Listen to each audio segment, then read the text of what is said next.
And we're back. Welcome to Another World Audiobooks. Thank you guys for tuning in here today. As always, I'm so grateful for every single listener who tunes in. Thank you guys for leaving comments on YouTube, or you can drop comments here on Spotify too. I'd love to hear what you think about the chapters, what you think about the books. If you have any suggestions, recommendations, especially for next books, because we are coming right up on the end of Sensibility. I know it's been quite the wild ride here. Long book, very long book, but we are almost to the end. And once we're done, we need another book to carry on with. So I'd love to hear from you what you would like to hear next on the podcast. The more interaction from listeners that I get, the better. So thanks guys so much. And if you want a free audiobook, make sure to go to anotherworldaudiobooks.com. All you got to do is put in your email, and I'm happy to send you a full free version of any of the audiobooks that we've done on the podcast. So take advantage of that. And without further ado, let's jump right into the next chapter of Sense and Sensibility. Chapter 47. Mrs. Dashwood did not hear unmoved the vindication of her former favourite. She rejoiced in his being cleared from some part of his imputed guilt. She was sorry for him, she wished him happy, but the feelings of the past could not be recalled. Nothing could restore him with a faith unbroken, a character unblemished, to Marianne. Nothing could do away the knowledge of what the latter had suffered through his means, nor remove the guilt of his conduct towards Eliza. Nothing could replace him, therefore, in her former esteem, nor injure the interests of Colonel Brandon.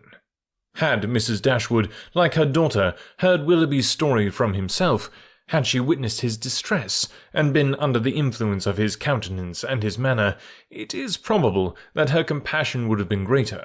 But it was neither in Elinor's power, nor in her wish, to rouse such feelings in another by her retailed explanation, as had at first been called forth in herself. Reflection had given calmness to her judgment, and sobered her own opinion of Willoughby's deserts. She wished, therefore, to declare only the simple truth, and lay open such facts as were really due to his character, without any embellishment of tenderness to lead the fancy astray. In the evening, when they were all three together, Marianne began voluntarily to speak of him again. But that it was not without an effort, the restless, unquiet thoughtfulness in which she had been for some time previously sitting, her rising colour as she spoke, and her unsteady voice plainly showed. "I wish to assure you both," said she, "that I see everything, as you can desire me to do." Mrs. Dashwood would have interrupted her instantly with soothing tenderness, had not Elinor, who really wished to hear her sister's unbiased opinion, by an eager sign engaged her silence. Marianne slowly continued. "It is a great relief to me, what Elinor told me this morning. I have now heard exactly what I wished to hear." For some moments her voice was lost, but recovering herself, she added, and with greater calmness than before, "I am now perfectly satisfied. I wish for no change. I never could have been happy with him, after knowing, as sooner or later I must have known all this. I should have had no confidence, no esteem. Nothing could have done it away to my feelings." I know it, cried her mother. "Happy with a man of libertine practices, with one who so injured the peace of the dearest of our friends, and the best of men. No, my Marianne has not a heart to be made happy with such a man. Her conscience, her sensitive conscience, would have felt all that the conscience of her husband ought to have felt." Marianne sighed and repeated, "I wish for no change." "You consider the matter," said Elinor, "exactly as a good mind and a sound understanding must consider it. And I dare say you perceive, as well as myself, not only in this but in many other circumstances, reason enough to be convinced that your marriage must have involved you in many certain troubles and disappointments, in which you would have been poorly supported by an affection, on his side, much less certain. Had you married, you must have been always poor. His expensiveness is acknowledged even by himself, and his whole conduct declares that self-denial is a word hardly understood by him. His demands and your inexperience together, on a small, very small income, must have brought on distresses which would not be the less grievous to you, for having been entirely unknown and unthought of before." Your sense of honour and honesty would have led you, I know, when aware of your situation, to attempt all the economy that would appear to you possible, and perhaps, as long as your frugality retrenched only on your own comfort, you might have been suffered to practice it, but beyond that, and how little could the utmost of your single management do to stop the ruin which had begun before your marriage? Beyond that, had you endeavoured, however reasonably, to abridge his enjoyments, is it not to be feared that, instead of prevailing on feeling so selfish to consent to it, you would have lessened your own influence on his heart, and made him regret the connection which had involved him in such difficulties? Marianne's lips quivered, and she repeated the word, "Selfish?" in a tone that implied, "Do you really think him selfish?" "The whole of his behaviour," replied Eleanor, "from the beginning to the end of the affair, has been grounded on selfishness. It was selfishness which first made him sport with your affections, which afterwards, when his own were engaged, made him delay the confession of it, and which finally carried him from Barton. His own enjoyment, or his own ease, was, in every particular, his ruling principle." "It is very true. My happiness never was his object." "At present," continued Eleanor, "he regrets what he has done. And why does he regret it? Because he finds it has not answered towards himself. It has not made him happy. His circumstances are now unembarrassed. He suffers from no evil of that kind, and he thinks only that he has married a woman of a less amiable temper than yourself. But does it follow that had he married you, he would have been happy? The inconveniences would have been different. He would then have suffered under the pecuniary distresses which, because they are removed, he now reckons as nothing. He would have had a wife of whose temper he could make no complaint, but he would have been always necessitous, always poor, and probably would soon have learned to rank the innumerable comforts of a clear estate and good income as of far more importance, even to domestic happiness, than the mere temper of his wife."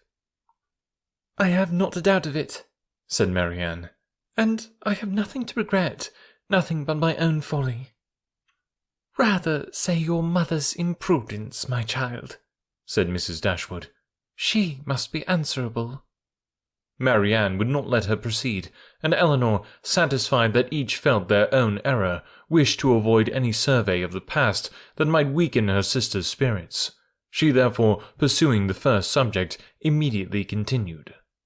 "One observation may, I think, be fairly drawn from the whole of the story, that all Willoughby's difficulties have arisen from the first offence against virtue in his behaviour to Eliza Williams. That crime has been the origin of every lesser one, and of all his present discontents." Marianne assented most feelingly to the remark, and her mother was led by it to an enumeration of Colonel Brandon's injuries and merits, warm as friendship and design could unitedly dictate. Her daughter did not look, however, as if much of it were heard by her. Eleanor, according to her expectation, saw on the 2 or 3 following days that Marianne did not continue to gain strength as she had done, but while her resolution was unsubdued, and she still tried to appear cheerful and easy, her sister could safely trust to the effect of time upon her health.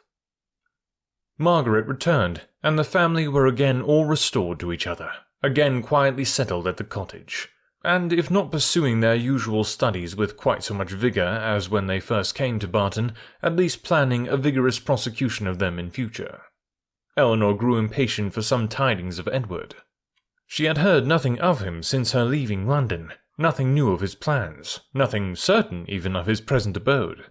Some letters had passed between her and her brother in consequence of Marianne's illness, and in the first of John's there had been this sentence: "We know nothing of our unfortunate Edward, and can make no inquiries on so prohibited a subject, but conclude him to still be at Oxford."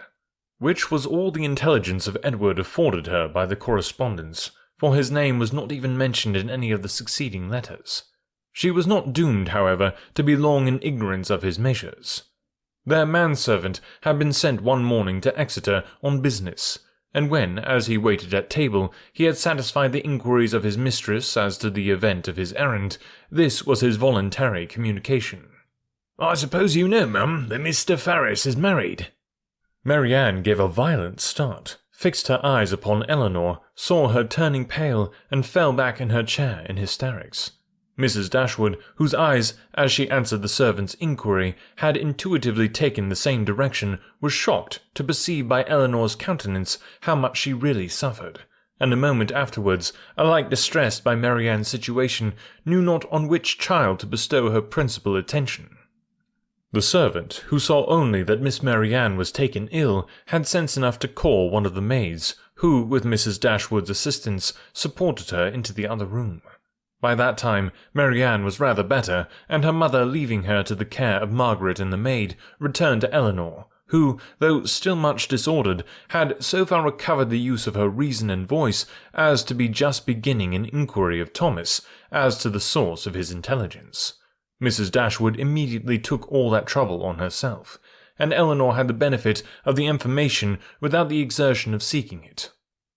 "Who told you that Mr. Ferris was married, Thomas?" "I see Mr. Ferris myself, Mum, this morning in Exeter, and his lady too, Miss Steele, as was.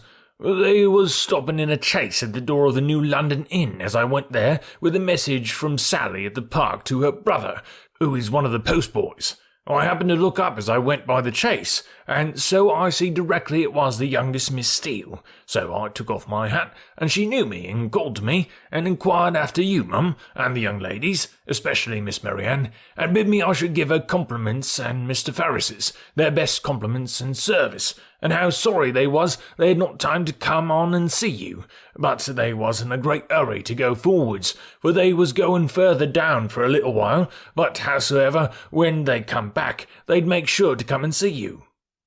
"But did she tell you she was married, Thomas?" "Yes, Mum. She smiled, and said how she had changed her name since she was in these parts. She was always a very affable and free-spoken young lady, and very civil behaved, so I made free to wish her joy." "Was Mr. Ferris in the carriage with her?" "Yes, Mum. I just see him leaning back in it, but he did not look up. He was never a gentleman much for talking."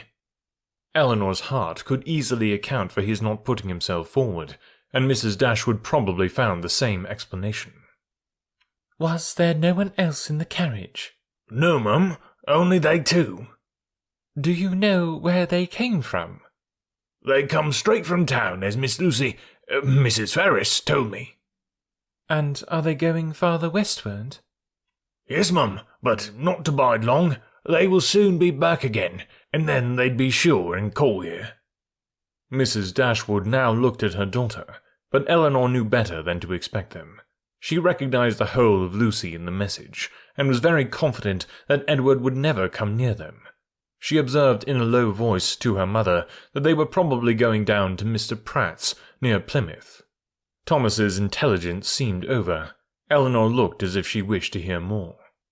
"Did you see them off before you came away?" "No, Mum. The horses were just coming out, but I could not bide any longer. I was afraid of being late." "Did Mrs. Ferris look well?" "Yes, Mum. She said how she was very well, and to my mind she was always a very handsome young lady, and she seemed vastly contented." Mrs. Dashwood could think of no other question, and Thomas and the tablecloth, now alike needless, was soon afterwards dismissed. Marianne had already sent to say that she should eat nothing more. Mrs. Dashwood's and Eleanor's appetites were equally lost, and Margaret might think herself very well off that, with so much uneasiness as both her sisters had lately experienced, so much reason as they had often had to be careless of their meals, she had never been obliged to go without her dinner before. When the dessert and the wine were arranged, and Mrs. Dashwood and Eleanor were left by themselves, they remained long together in a similarity of thoughtfulness and silence. Mrs. Dashwood feared to hazard any remark, and ventured not to offer consolation. She now found that she had erred in relying on Eleanor's representation of herself, and justly concluded that everything had been expressly softened at the time, to spare her from an increase of unhappiness, suffering as she then had suffered from Marianne. She found that she had been misled by the careful, the considerate attention of her daughter, to think the attachment, which once she had so well understood, much slighter in reality than she had been wont to believe, or than it was now proved to be. She feared that under this persuasion she had been unjust, inattentive, nay, almost unkind to her Eleanor. That Marianne's affliction, because more acknowledged, more immediately before her, had too much engrossed her tenderness, and led her away to forget that in Eleanor she might have a daughter suffering almost as much, certainly with less self-provocation and greater fortitude. So I watched the movie of Sensibility a long time ago, so I kind of know how it ends, but I'm very confused about how we get to how I know that it ends. I'm not going to say anything just in case there's any people who haven't read this book or watched the movie before, so no spoilers, but I'm confused at this point. So I'm excited to get through these last couple chapters and bring them to you. If you're enjoying the podcast and want to say thank you, one of the best ways you can do that is by spreading the word, telling other people about the podcast. If you do have a couple of shekels, I almost said shingles, if you have a couple of shekels that you want to throw my way as a thank you to buy me coffee, I do enjoy a cup of coffee.